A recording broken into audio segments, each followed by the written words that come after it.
Joseph here for Echo for Studios. Add-on domains are sort of, obviously you need to log into your members panel at members.000webhost.com before we get started, obviously. And then you want to select one of the domains you already have set up. And then add-on domains are sort of, the name sort of misleading, because some people sometimes think that add-on domains, you're adding it onto your current sort of domain. So this time we have url.rpm.tk, which url is the network I'm in. Unofficial one, but then some people think that what an add-on domain is adding another domain to your email and password account you use to log into 000webhost.com. So basically, there are two ways you can create a new sort of account bit.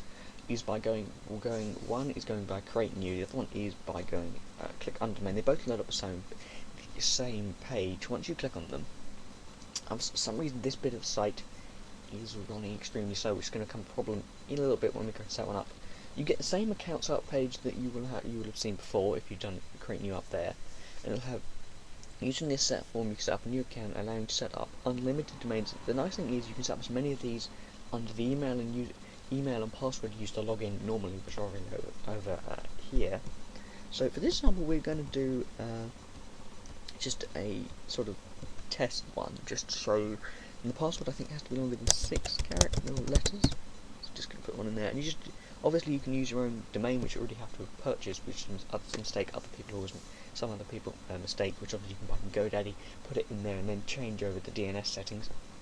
But for this example, you can just use one of their free subdomains. We're going to use a test one. Hopefully, it's available.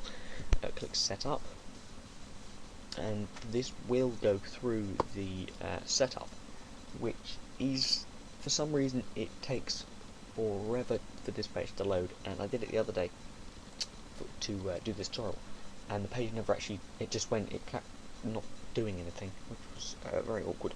So once this is done, you'll get it on, it'll come up with the accounts list, and it will say it's building it, which takes normally 5 minutes. If you're really lucky, it'll be done by the time it actually loads the accounts page, and then you can just go and upload your site or install WordPress or whatever.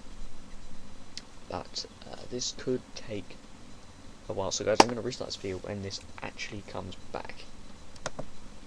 Unfortunately, it looks like that page isn't actually going to load, but once you set it up, the two things you'll get is, one, you'll get a message on here saying the account's been set up, and it'll have your new domain at the top, and it'll have status, I think it'll always be active, or building or something, and it'll have building, and it'll have a refresh button to refresh the status, and then you'll get the control panel. And what you'll also get is an email, which is pretty standard. Like, sorry, realise that.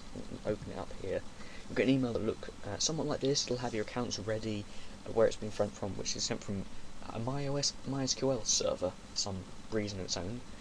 It's sent from MySQL server via them, and then it'll have your account set up, a link to it. If this is chosen your own domain, it'll have the DNS settings you can change. If you've chosen a subdomain, you don't need to change them.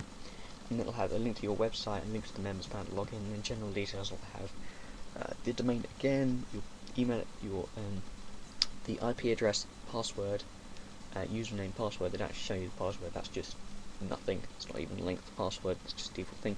And it'll have the upload details, which will have the host name, which is FTP dot whatever the domain is, the IP address, the FTP username, which is the same as the other username, and then the password, which is normally the same, but you can change.